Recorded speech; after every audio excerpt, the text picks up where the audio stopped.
bonjour à tout le monde. Les gens arrivent au fur et à mesure, donc vu que là on est un petit peu en avance, on va les attendre gentiment. Pas de souci, on a le temps.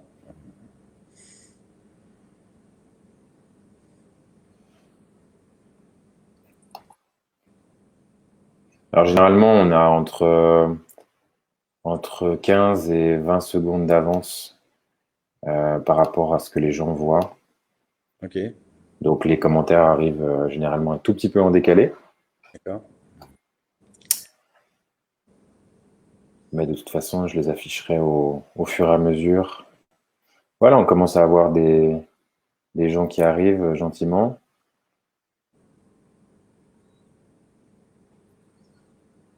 Hop, bonjour tout le monde. Bonjour Franck Giovanni. Bonjour. Merci infiniment d'avoir répondu à notre invitation. C'est un plaisir. Ah, c'est un grand honneur pour nous de vous recevoir aujourd'hui. Et on a reçu beaucoup de messages de gens qui étaient ravis de cette interview dans le groupe. Donc, on est vraiment très, très heureux de vous avoir avec nous ce matin. Tant mieux. Tant mieux. Et puis, bonjour à vous toutes et tous qui nous regardez. On avait prévu 10h30, on est un petit peu en avance, donc on va attendre 2-3 minutes gentiment que les gens arrivent. N'hésitez pas à nous faire un petit coucou. Laura qui nous dit bonjour de Silvio, Franck. Regarde, bonjour. Et puis les autres, n'hésitez pas à nous faire un petit bonjour. Si vous voulez que votre nom s'affiche, n'oubliez pas d'autoriser Facebook avec le lien que je vais vous donner maintenant, parce que sinon, on ne pourra pas voir qui pose la question ou qui fait le commentaire. Donc, je vous donne le lien maintenant en commentaire.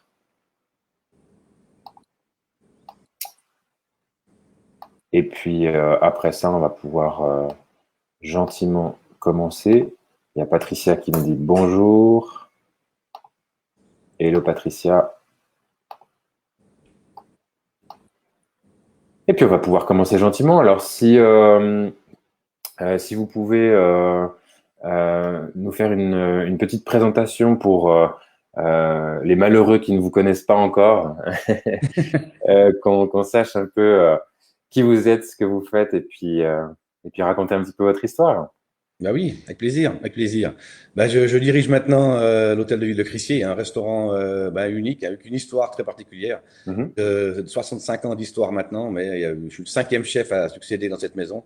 Mais surtout les 4 derniers, depuis Freddy Girardet, voilà, ont amené un certain style, une certaine qualité. Et ce qui est unique, même au monde, c'est qu'il n'y a aucun restaurant qui a gardé cette qualité avec 4 chefs différents, sans jamais baisser de qualité. Et ce qui est incroyable, c'est que pour l'instant, on a tous travaillé ensemble. J'ai la chance d'être là-bas depuis maintenant 25 ans cette année. Donc j'ai travaillé avec mes 3 prédécesseurs. Et même si j'ai fait un apprentissage avant en Suisse, j'ai voyagé un petit peu, puis je suis arrivé à matin un an à Crissier. Avec Monsieur Girardet, et c'est vrai que on a appris beaucoup dans cette maison, on a évolué dans cette maison. Et puis même si évidemment la dernière étape n'était pas prévue, hein, c'est vrai que les circonstances ont fait après le décès de Benoît Violier que j'ai dû reprendre la maison comme patron. C'était pas prévu comme ça, mais voilà, on a dû s'adapter. Et ce qui est incroyable et génial, c'est qu'on l'a pour l'instant très bien fait, c'est que ça marche bien, ça plaît, et on a gardé cette maison à sa place. Et on a quand même en tout 70 collaborateurs.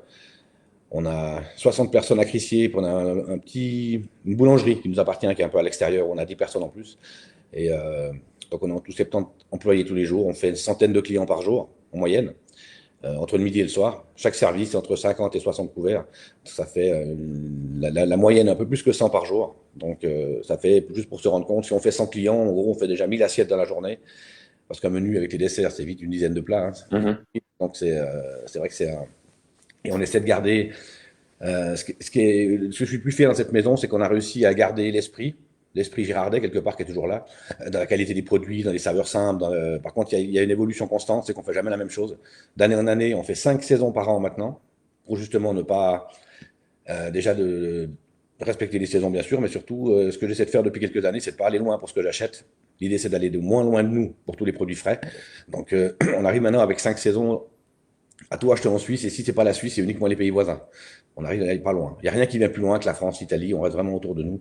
Ça, pour moi, c'est très, très important. Mais c'est vrai qu'il y a une belle évolution parce qu'on fait jamais les mêmes plats d'année en année. Et ça nous permet d'évoluer.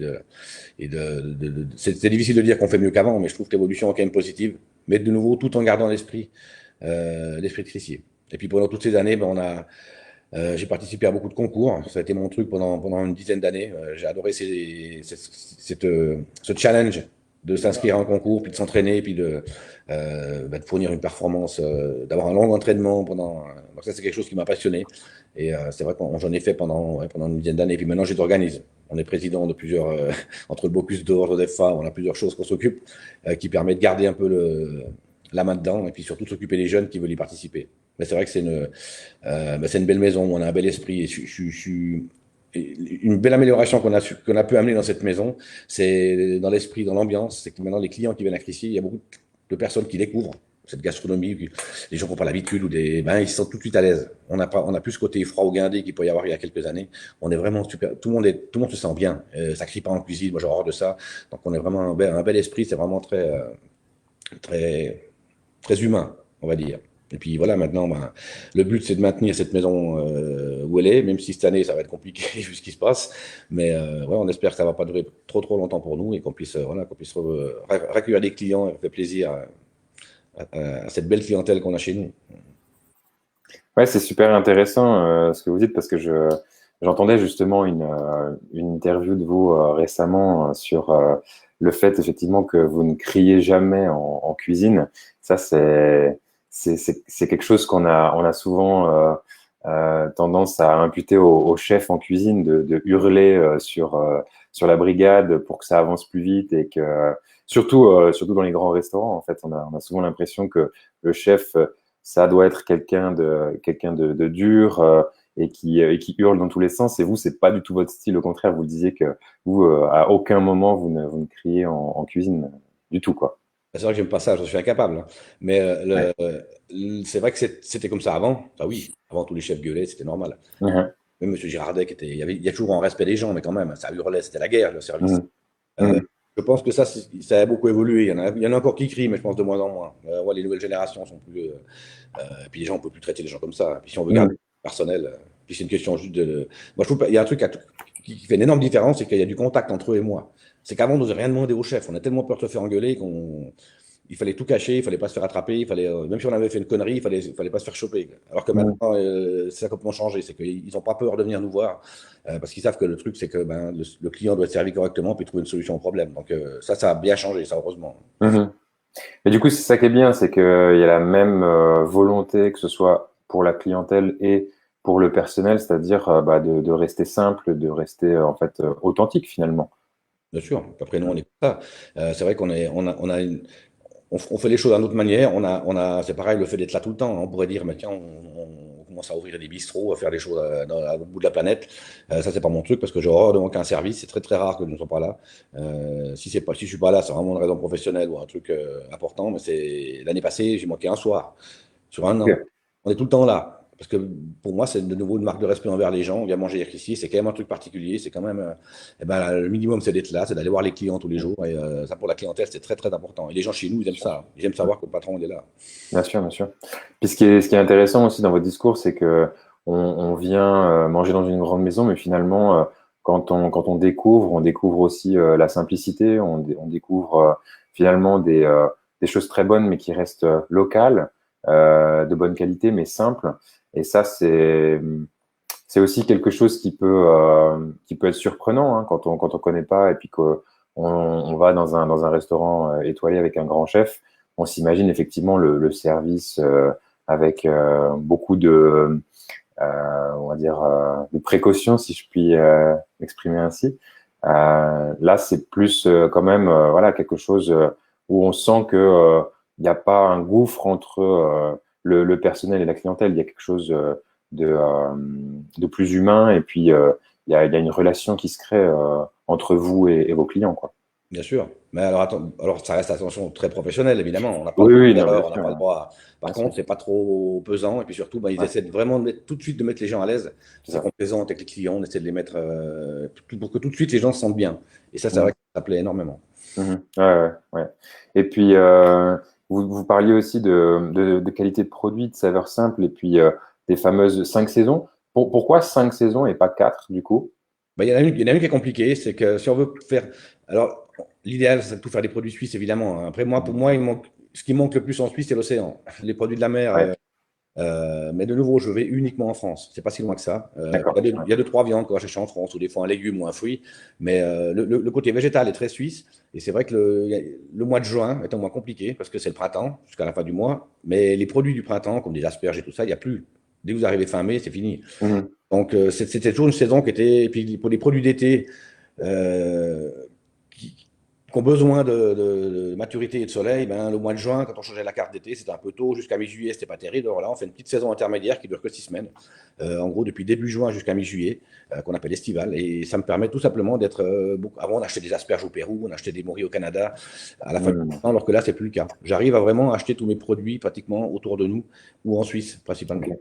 Et on arrive à faire beaucoup de variétés, on arrive à proposer plein de produits différents en restant local, justement.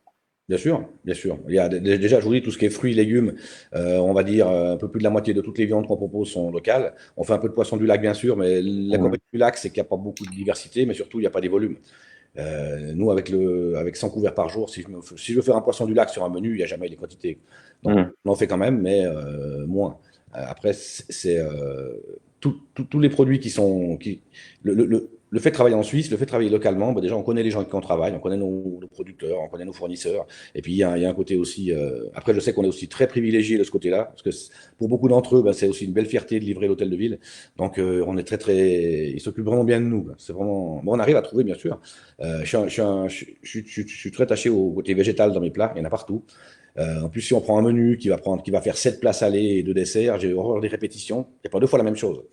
Donc, des légumes, il y en a un, deux, trois par plat. Mais, hein, j'utilise tout ce qui est disponible en fait dans la saison, Mhm. à chaque saison. Et ça reste des produits locaux.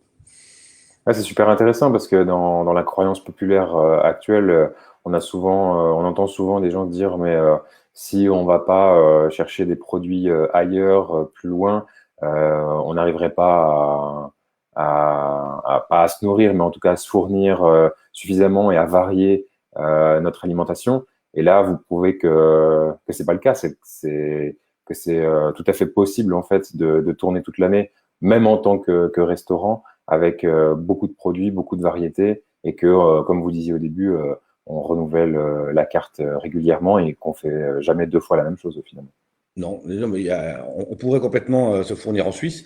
Nous, on le fait. Alors, je ne sais pas si évidemment, si on voulait manger que Suisse, toute la population, ça serait peut-être un peu plus compliqué. Mais je pense que surtout à la maison, on peut quand même trouver des choses qui sont locales, même si on veut se faire plaisir avec un crustacé ou un poisson qui va venir de France. Mais Mhm. la majorité du reste, on le trouve en Suisse. Et quand je vois, j'ai fait un truc. Avant le confinement, là. J'ai fait un repas avec ce que les magasins mettent à la poubelle. Ok. Il y a une association en Suisse qui s'appelle Table Suisse, là, qui récupère, qui a des camions, qui a 30 camions en Suisse romande et qui récupère tout ce que les grandes surfaces n'ont pas vendu et qu'avant ils jetaient. Alors maintenant, c'est plus jeté, c'est redistribué à des personnes qui en ont besoin. Et puis l'idée, c'était de sensibiliser un peu ça. Et on a fait j'ai dû faire un banquet pour 120 personnes. On a fait quand même 6 plats avec uniquement ce qu'il y avait dans ces camions. J'ai juste pris du sel et du poivre, en fait, que j'ai pas trouvé dans les camions, mais tout le reste, en fait, sur une semaine et demie, les camions sont passés chez nous pour récupérer un peu tout ce que. Mais c'est ahurissant de voir. Et encore, c'est la petite région chez nous, c'est quelques camions. Puis moi, je voyais un camion par jour, hein. C'est Mhm. ahurissant de voir. Au mois de février, il y en a qui foutent à la poubelle des palettes de fruits rouges qui viennent d'Amérique du Sud. On se dit, déjà, il faut être con d'acheter ça maintenant en février, parce que c'est pas la saison. Puis en plus, il n'arrive pas à les vendre, il les fout loin. Donc, il y a vraiment. Je pense que déjà, le problème de faire voyager nos produits aussi loin, si on restait un peu plus près, évidemment que si on veut faire un ananas, c'est compliqué. Mais tout le reste, franchement, mais c'est les deux, hein. Si les supermarchés les mettent en vente, et que les gens les achètent aussi. Donc, la prise de Oui, bien conscience sûr. doit être dans les deux sens, hein. Oui, oui, bien sûr, bien sûr. Mais c'est vrai que la perte est énorme, justement. Il y a beaucoup de choses qu'on va chercher très loin, comme vous dites, et puis qui sont finalement jetées. Donc ouais, c'était une belle initiative de votre part de tester ça. Puis vous avez réussi à faire du coup des bons plats avec tous ces restes. Oui, parce qu'en fait, tout est bon. Et ce pas des produits qui sont pourris, hein. C'est des produits où la date de consommation, on le voit pour les légumes, il y a des légumes un peu fanés, un peu même. Mais encore, franchement, moi, on est tombé sur le cul et tout. Et puis tous mes jeunes, hein. On est 25 de Mhm. la cuisine, tous les jours, tout le monde on allait voir un peu ce qu'il y avait pour imaginer le menu. Mhm. Les gens étaient surpris de la qualité des produits, en fait. Et puis, on a tout trouvé, de la viande, du poisson, on a fait des chocolats, mais il y a tous les jours, ils récupèrent une tonne de chocolat par semaine qu'ils mettent à la poubelle. Ils mettent des chocolats à la poubelle qui sont datés, là, quand on a pris en février, il y avait le chocolat qui était daté au mois de juillet. Mais vu qu'il y a 2 boules de Noël sur l'emballage, on les jette parce que c'est plus Noël, et puis l'emballage, il est plus adapté à la saison. Non, mais c'est un scandale. C'est hallucinant, ouais. Ouais. Mais c'est vrai que nous, restaurateurs, on est à l'inverse, c'est que nous, on ne peut pas se permettre de jeter, on ne jette rien. Parce que nous, c'est une question de rentabilité. Hein. Si le restaurateur qui jette beaucoup, il n'est pas rentable longtemps, normalement. Hein. C'est l'inverse. Hein. Nous, on a très, très peu de pertes. En plus, on fait aussi sur réservation. C'est comme un client faire tous les jours. C'est plus compliqué si vous faites des buffets dans les hôtels. Le petit déjeuner, par exemple, il y a de la perte. Hein. Et franchement, ce qu'on a vu dans ces camions, c'était ahurissant. Ah ouais, j'imagine bien, ouais. Mais 30% de ce qu'on achète ou de ce qu'on produit en Suisse est jeté. Hein. 30% à la poubelle. Ouais, c'est faramineux, ouais, c'est clair.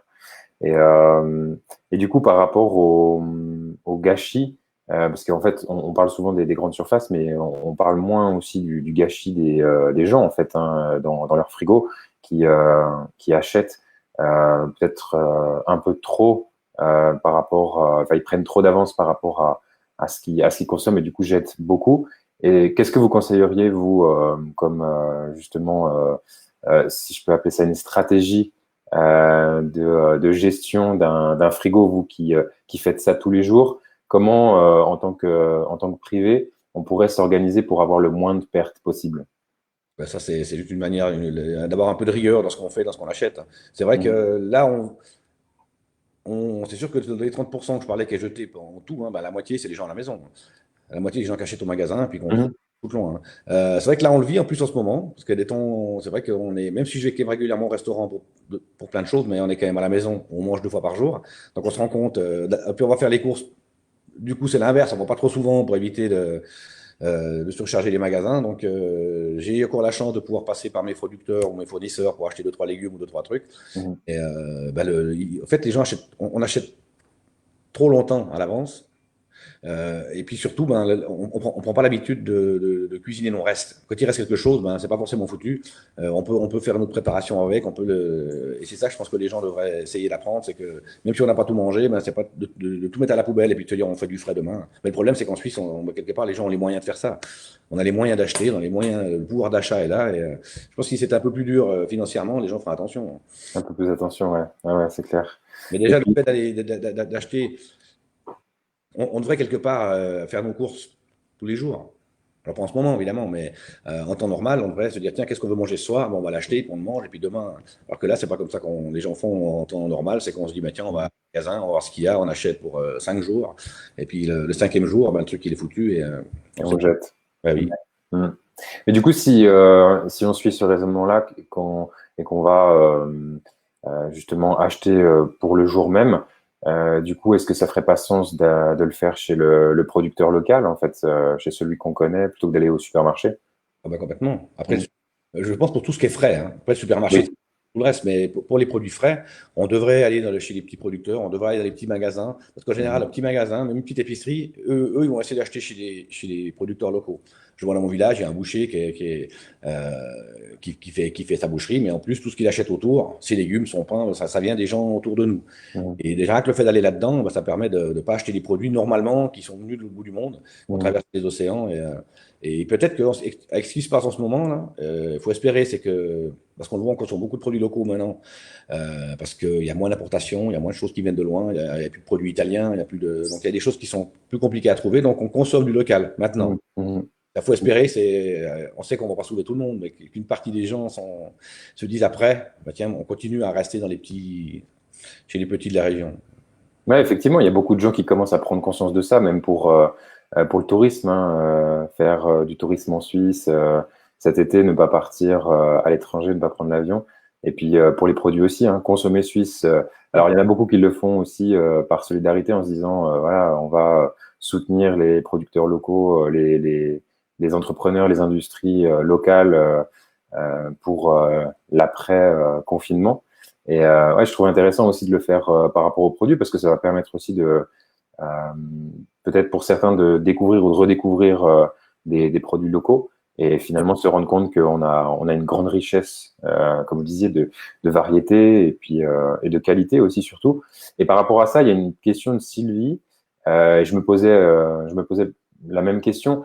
Comment, en tant que, on va dire, non professionnel ou néophyte, on peut reconnaître la qualité d'un produit? Alors ça dépend. Bah, il y a une telle variété de produits différents, c'est pas toujours. Je pense qu'on Oui, achète un vous êtes légume, plus un pour le fruit, frais, ouais. c'est quand même évident quand on voit une carotte, quand on voit une tomate, de voir dans l'état qu'elle est, si elle est bonne ou pas. Et justement, le fait d'aller dans les gens qui sont pas trop loin, ben, normalement, le produit, déjà, il a pas été ramassé il y a 15 jours, hein. Parce qu'il Mhm, y a des mhm, fruits comme les bananes, tout ça, qui sont ramassés des mois à l'avance, hein, pour qu'elles supportent le transport. Alors que là, c'est mhm, pas. mhm, Après, je pense que c'est plus compliqué pour tout ce qui est. Euh, Là maintenant, si les gens veulent manger du poisson, on devrait quelque part aller chez le pêcheur qui va sur le lac Léman ou sur le lac ici à Yverdon, là, qui pêche. Et là, normalement, le gars, il vend sa pêche du jour. Il vend ce qu'on a acheté tous les jours. Et ça, vous les appelez, vous dites voilà, est-ce que je peux passer, qu'est-ce que vous avez à disposition? Et là, on est sûr d'avoir un produit de qualité parce qu'il est frais. mhm. En fait, la qualité du produit, c'est beaucoup la fraîcheur qui va le faire. Si on va chez les petits, vous prenez une volaille que n'importe quel éleveur en Suisse va faire. On n'a pas de grosse industrie à volaille en Suisse, vraiment. La plupart, Mhm. c'est des petits. Donc, la qualité, elle est là. Et c'est la fraîcheur qui va faire vraiment, moi, je trouve, qui va faire la différence. Il y a Aurélie qui pose une question aussi par rapport aux producteurs, et du coup, ça me fait rebondir sur ce que vous venez de dire. Donc, du coup, ce serait presque plus conseillé d'aller chez des petits producteurs, des gens proches de chez nous qu'on est susceptible de connaître, euh, pour justement garantir cette qualité. Bah oui, mais il y en a partout. Et il y a des sites hein, qui sont assez bien faits. Il y a un truc qui a été fait par une de mes connaissances là, qui s'appelle Local Heroes. Eux, en fait, vous mettez votre code postal et puis ça vous met où vous êtes. Et puis, alors, il n'y a pas tout parce ils l'ont fait là pendant au début du confinement. Et en fait, ça vous marque ben, où est-ce qu'on peut acheter justement des producteurs locaux, des choses pas loin. Après, il y a des choses qui sont. Même moi, je trouve un truc qui a aussi un peu changé, c'est que nos producteurs, nos fournisseurs habituels, par exemple, de légumes, comme les Riviera au Brésil et ces maisons-là, ben, ils sont adaptés. Avant, ils livraient que des professionnels et là, ils sont adaptés à livrer les privés. Avec des paniers, c'est ça, des Des systèmes de paniers paniers? ou alors c'est des drives, des self. Ah, d'accord. Vous Ok. commandez à l'avance et vous pouvez, ils vous préparent votre caisse et puis vous sortez même pas de votre voiture, ça reste, c'est assez bien fait, ça c'est bien fait. Ou alors des D'accord. paniers livrés à la maison, ça aussi. Mais et en général, eux font attention d'avoir des produits. En général, ils livrent des professionnels. Donc normalement, c'est des produits quand même qui sont déjà de qualité, mais surtout qui sont respectueux un peu voilà, de l'environnement et pas trop loin. Mais, D'accord. euh, je trouve. J'ai regardé un peu sur Internet l'autre jour par curiosité, mais c'est vrai qu'il y a plein de petits trucs qu'on peut trouver en fait autour de chez nous, n'importe où qu'on soit, un petit endroit où on peut acheter justement. Et surtout, il y a des petits magasins comme à Vevey qui s'appelle Ratatouille. Là. Ça, c'est génial, c'est que ça fait, ben, eux, ils font vraiment, c'est une petite épicerie un peu à l'ancienne. Et eux, ben, ils vont chercher leurs produits de la région. D'accord. Et Étienne posait la question par rapport aux produits de la mer dont vous parliez tout à l'heure, vous parliez de la pêche, etc. Euh, Est-ce que vous savez combien de temps s'écoule entre la pêche et le service de ce genre de produit dans votre restaurant? Oui, bien sûr. Alors, les produits de la mer, il y a plusieurs. Bon, là, en ce moment, je crois que c'est un peu compliqué parce qu'il n'y a pas grand monde qui pêche apparemment. Mais habituellement, alors déjà, on fait que de la pêche à la ligne. Mhm. C'est très important pour moi parce que c'est un poisson qui est sorti un par un, ouais, sur un fil. C'est pas du chalut, c'est pas des filets qui remontent des tonnes de poissons et qui remontent. Et ça c'est une qualité qui est complètement différente parce que le même poisson qui est sorti dans 4 tonnes de poissons, il n'est pas le même. Mhm. Ça, mais maintenant, il y a une logistique en fait pour nous qui est assez incroyable, c'est que les criées, alors il y a ce qu'on appelle la vente de poissons, hein, dans différents ports en France, qui va être, il y en a qui sont à 6 heures du matin, il y en a qui sont plus tard, les dernières sont à 13 heures. Ben nous, le poisson, on l'a déjà le lendemain matin. Ça veut dire que si le poisson était pêché le mardi, ben, le mercredi matin, il est chez nous. Il y a 24 heures en gros euh, jusqu'à ce que le poisson soit chez le restaurateur. Et Ouais, ça, donc ça la reste. fraîcheur, elle est incroyable. La fraîcheur, elle est incroyable. En plus, on a Mhm. d'arriver à tout vendre tous les jours ce qu'on a acheté. Donc, on n'a jamais un poisson qui fait plus de 24 heures chez nous. Donc, on n'a jamais du poisson qui a plus de 2 jours. Donc, ça, c'est génial parce que c'est presque une proximité maintenant entre les ports français et nous. C'est que quand le poisson il est acheté, tout de suite, il vient. Ils ont créé une plateforme qui est à côté, avant tout à Paris, à Rungis. Hein. Mhm, mhm. C'est le plus grand marché de produits frais au monde. Mais Rungis, Paris-Genève, par exemple, c'est un peu loin le matin pour venir amener le poisson le matin. Donc, maintenant, ils ont fait une autre plateforme qui est à côté de Lyon. Et là, par contre, c'est pas loin. Donc, depuis Genève, ils vont à Lyon le matin. Ils ramènent, moi, j'ai le poisson vers 9h, 9h30 le matin. Ben, c'est du poisson qui était au port la veille. Ça, c'est génial. Ah, c'est génial, ouais. En termes de qualité de fraîcheur, effectivement, on peut difficilement faire mieux, compte tenu des distances en plus, avec, comme vous disiez, ben, la mer et nous. C'est vraiment top, ouais. Il y a Sylvie qui remercie beaucoup pour la réponse sur la qualité des produits. Et elle se demande aussi, justement, pour tout ce qui est traitement, pesticides, et puis savoir si vous privilégiez le bio est-ce que c'est un label fiable en fait, Bah, c'est vrai que ça, en regardant le légume, savoir s'il était beaucoup traité, c'est difficile à dire. Hein. Mm, C'est sûr qu'en général, plus il va être tordu et moins il va être régulier, c'est un signe de quelque part de qualité parce que si mm, vous regardez des produits vraiment bio, ben, il mm, n'y a pas cette régularité qu'il y a dans les produits qui sont traités. Après, quelque part en Suisse, normalement, même pour un produit qui n'est pas bio, la réglementation elle est quand même assez stricte. Normalement, si on achète un produit suisse, ben, il n'y a pas toutes les saloperies dedans et de nouveau, parce qu'il n'y a pas de gros volume, il n'y a pas de grosses quantités, il n'y a personne qui fait des quantités pharaoniques comme on le voit en Espagne ou dans des pays. mm, Donc, le côté nous, évidemment qu'on essaie de privilégier le bio. Après, même pour un restaurant comme nous, si on veut faire que du bio, c'est pas possible. On a essayé une année de dire, tiens, une carte d'été, on fait que des légumes bio. Alors, on a vu que c'était un vrai bordel pour avoir les quantités et puis pour être livré. Mais mm. évidemment que si on peut trouver du bio, déjà le fait de faire du bio, bah, ils essaient de faire mieux. Ils essaient de faire attention, de ne pas mettre n'importe quoi dans les produits. Donc, évidemment que le label bio, il est important. Mhm. Donc il est quand même fiable. On peut se fier au label bio qu'on voit, par exemple le bio suisse, sur un produit, quoi. Oui, mais après, c'est ce qu'on dit toujours. Il y a un champ qui va faire bio, celui d'à côté, il n'est pas forcément bio. Mais quand même, hein, Mm, on le voit, on a un pays qui a des énormes réglementations en Suisse, dans tout, hein, que ce soit dans l'hygiène, que ce soit justement, vous prenez tous ces produits AOP, il y a un contrôle qui est phénoménal. Chez nous, mhm, très pointilleux là-dessus. Donc, non, franchement, si c'est marqué bio, c'est que c'est bio. Il n'y a pas mhm. de, il y a pas de. Mais de nouveau, le non bio, en Suisse, ça reste de la qualité. Il n'y a pas trop de bordel dedans parce qu'on a un pays qui n'autorise pas beaucoup, justement, tous ces produits. Mhm, mhm. Et puis, autre question plus personnelle par rapport à votre situation. Comment vous vivez cette période, vous en tant que chef, par rapport à votre restaurant? Et puis, est-ce que vous avez trouvé des moyens différents de continuer votre activité malgré tout? Alors, ben, la vie, c'est pas simple. Hein. C'est surtout économiquement, ça fait un peu souci pour le futur, surtout pour cette année qui va être. Même quand on va reprendre, on sait quand ça va être. On aura des contraintes, on ne pourra pas reprendre normalement, ça on le sait. Donc, le manque à gagner, il est phénoménal. Mhm, Après, on a fait des choses pour les hôpitaux, on a fait là, je commence à peut-être faire des choses à l'emporter pour les clients. Mais quoi qu'il arrive, si on fait ça, ça ne sera pas pour une question financière. Ça ne va pas faire tourner la maison, on n'a pas le droit de faire travailler notre personnel, on n'a pas le droit avec les normes qu'on nous impose, c'est trop compliqué. Donc si on fait ça, c'est plutôt pour s'occuper et puis pour faire plaisir à la clientèle, de se dire, tiens, on peut avoir un petit truc crissier à la maison le week-end, que de faire. Quoi qu'il arrive, ça ne sera pas rentable. mhm. Donc, Oui. il faut vraiment espérer que. Donc, on a la chance d'avoir une maison voilà, on a fait des belles dernières années. On a une belle. La situation n'est pas catastrophique. On a un peu de réserve, si on veut bien. C'était pas prévu Mhm, pour ça, mais bon, voilà. Il faut la faire avec. Mais c'est vrai que là, je crois pas qu'il y a un moyen. On le voit, même tous ceux qui font un peu de vente à l'emporter, on fait pas les volumes habituels. On fait pas. C'est même pas les mêmes prix parce qu'il n'y a pas de service. C'est même pas les. Donc, tous ceux qui font ça, c'est pas pour être rentable, je crois pas. C'est peut-être plus par esprit de solidarité. Tout à l'heure, avant le début de l'interview, vous me disiez que vous distribuiez gratuitement les repas pour les hôpitaux. Donc c'est plus, ouais, comme vous disiez, déjà vous occuper, faire quelque chose, Ouais, puis, faire votre part et puis être solidaire, quoi. ouais, puis de dire qu'on a quelque chose d'intelligent, d'utile. Mhm. On fait 2 fois, on a livré plusieurs.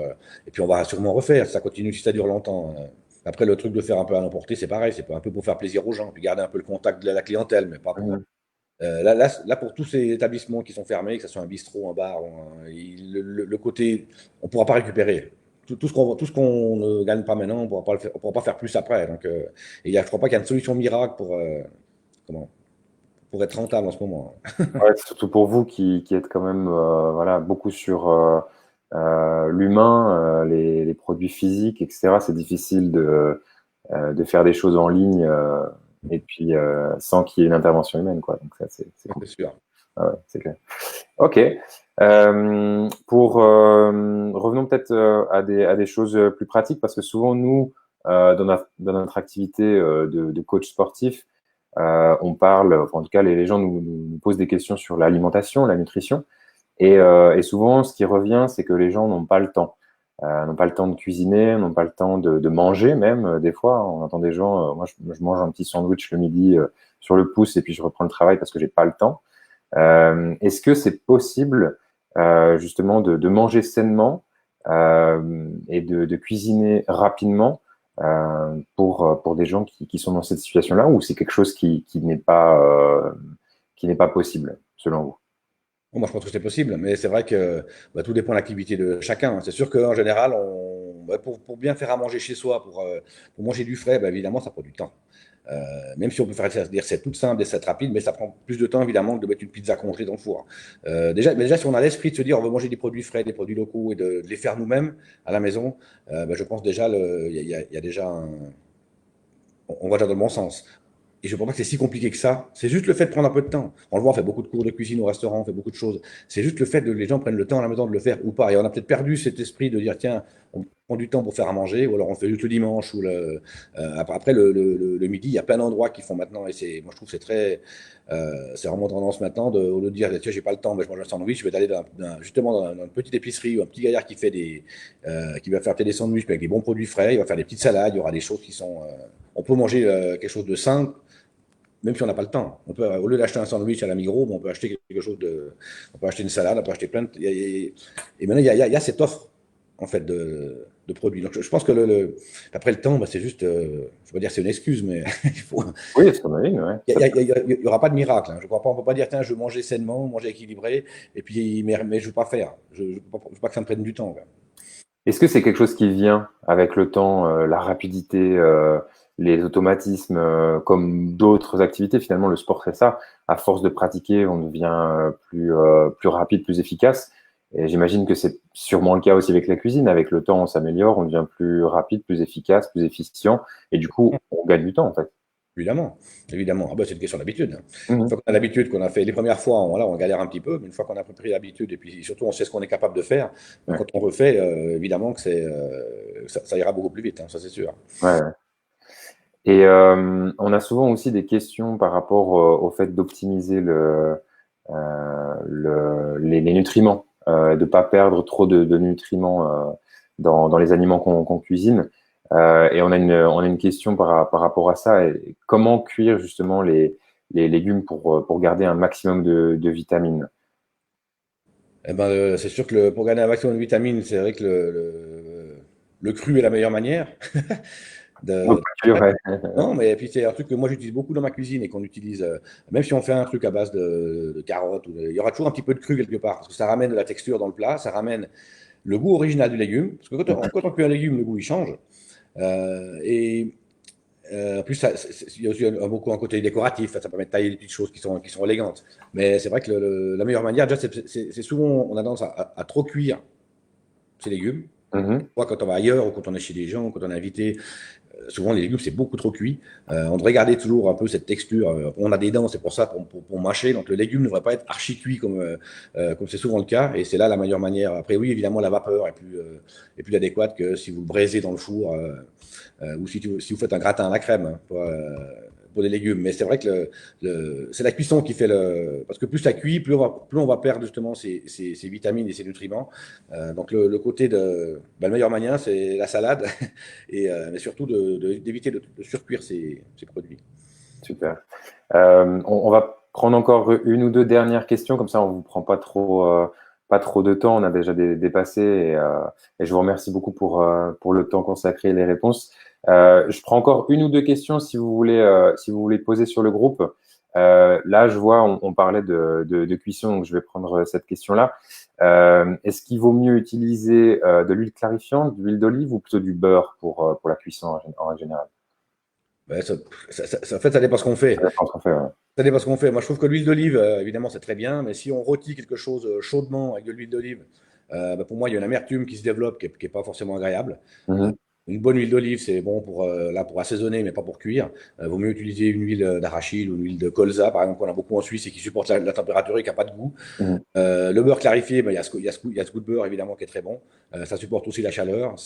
Tout dépend un peu ce qu'on fait avec. Tout dépend aussi le temps de cuisson. Si on doit retirer un truc longuement, ben, l'huile de colza elle est plus adaptée parce qu'elle va supporter ça et elle va surtout pas amener de goût désagréable. L'huile d'olive, Mhm. c'est un peu dommage, moi je trouve, c'est qu'après, si on fait des légumes poêlés rapidement, ça va. Mais pour une viande ou même un poisson, c'est pas évident parce que il y a cette amertume en fait qui se développe parce que l'huile d'olive n'est pas faite, en tout cas les bonnes huiles d'olive sont pas faites pour être montées en température. Ouais, c'est ça, ouais. Ouais. Et par rapport aux légumes, la cuisson en vapeur, c'est quelque chose que vous recommandez? Oui, ce qui est difficile avec la cuisson à la vapeur, c'est de maîtriser justement la cuisson. Et parce que quand on voit cuire un légume, nous, au restaurant, si on veut avoir une cuisson parfaite, une maîtrise parfaite, on va souvent le cuire dans de l'eau. Par contre, on va le rafraîchir rapidement dans l'eau froide pour stopper la cuisson, justement. Si on fait un légume vert, pour qu'il reste vert, eh ben, c'est important. Donc, c'est plus simple de faire ça dans une casserole, évidemment, qu'à la vapeur. À la vapeur, en général, on le cuit, on le sort, on le mange. Mhm. Mais la vapeur, elle est plus. Puis je vois, on parlait de temps et on parlait de. Moi, je vois mon épouse tous ces légumes à la vapeur. En plus, ça salit pas de matériel. Tout est sur la grille à la vapeur. On sort la grille, on sert. Mhm. Là, une question rapidité, ce qui marche le mieux. Parfait. On va terminer avec une dernière question qui me plaît bien. Et ça m'intéresserait d'avoir votre réponse. C'est quoi votre plat préféré, Franck Giovannini? Donc ça, c'est trop compliqué. Je Tout m'en le doute, monde, moi, je trouve. C'est pour tout le monde. Moi, je trouve que tout dépend du moment, tout dépend de l'envie. bien sûr. C'est vrai que j'ai la chance de tout aimer manger, puis d'avoir une belle diversité.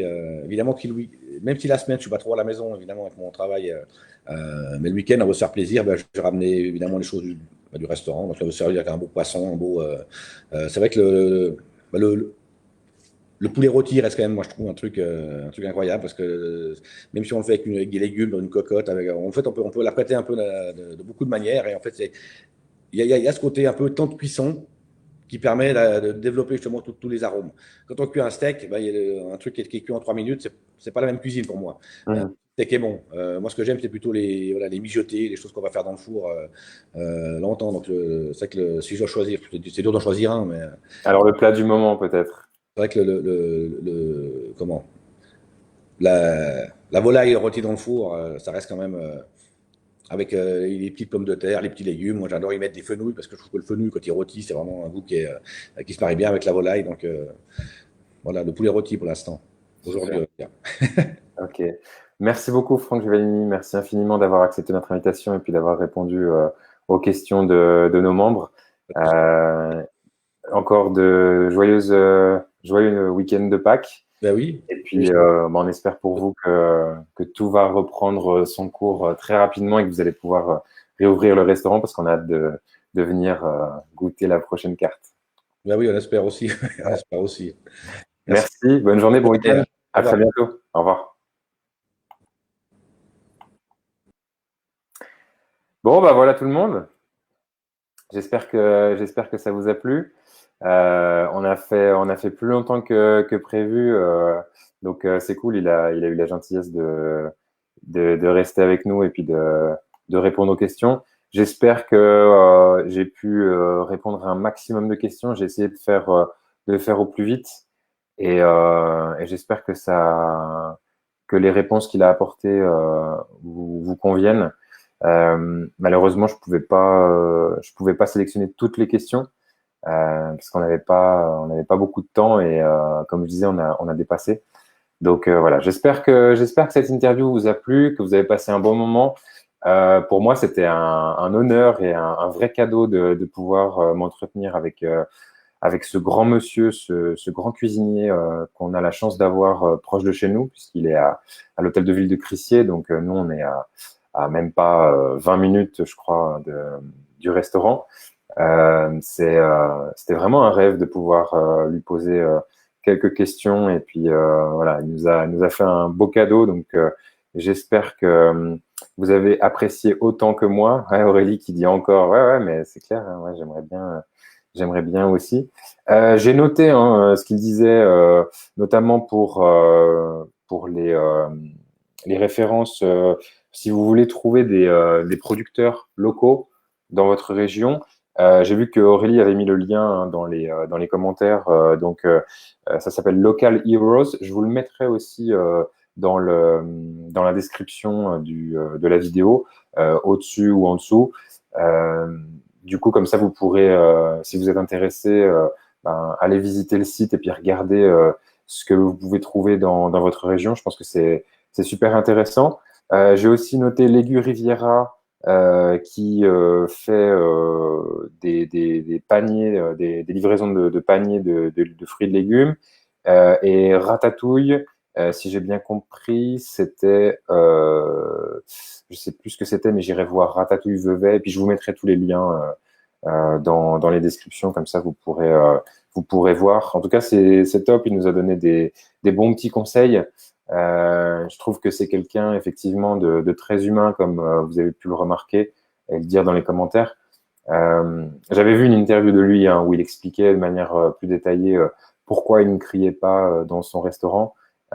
Et c'est vraiment pour moi un gage de qualité parce que il dégage beaucoup de sérénité en fait. Donc il est sûr de sa cuisine, il est sûr de ses équipes aussi. Et puis du coup, en fait, c'est ça qui fait aussi le succès du restaurant.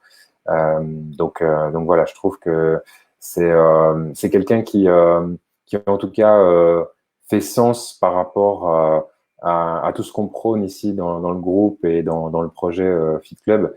Voilà, c'est l'humanité, la simplicité, mais aussi la qualité, l'expertise et puis ce côté aussi très humain, très bienveillant qu'on essaie de partager un maximum avec vous.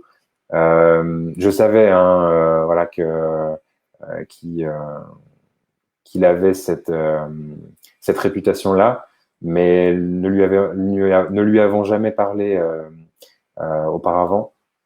Voilà, je savais pas trop à quoi m'attendre. Et puis effectivement, même en off, avant l'interview, c'est quelqu'un de très abordable, très gentil, très simple, qui voilà, qui n'impose rien et qui est qui est très cool. Voilà. Je vous remercie beaucoup de votre présence. Merci d'avoir suivi l'interview. J'espère que vous n'êtes pas trop frustré et qu'on a pu répondre à un maximum de réponses. C'est vrai que c'était plus court que les autres interviews.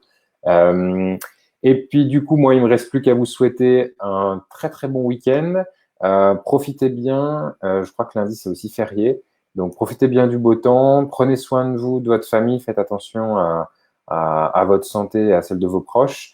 Et puis, je vous rappelle qu'on a le petit challenge photo qu'on a lancé avec Laura. On vous propose du coup de nous inviter pour Pâques chez vous. Donc, prenez-vous en photo avec le logo Fit Club et taguez-nous sur votre mur Facebook. Taguez-nous bien, comme ça on peut vous voir. Et on a une notification comme quoi la photo est apparue sur votre mur. Et on fera une petite sélection d'ici la fin du week-end et on vous donnera les résultats, je pense, d'ici lundi pour les cadeaux qui vous attendent.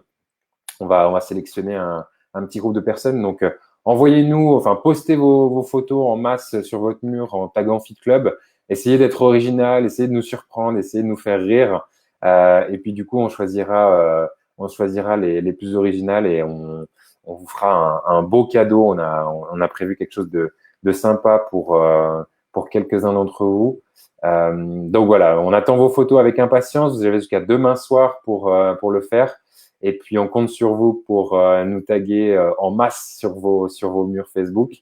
Encore merci de votre présence. Je vous souhaite une excellente journée et puis un très, très bon week-end. Et nous, on se retrouve lundi pour le premier cours de la semaine avec Laura. Je vous mets le planning rapidement en ligne. Comme ça, vous allez pouvoir voir à quoi vous attendre la semaine prochaine. Bonne journée tout le monde. Allez, salut, salut.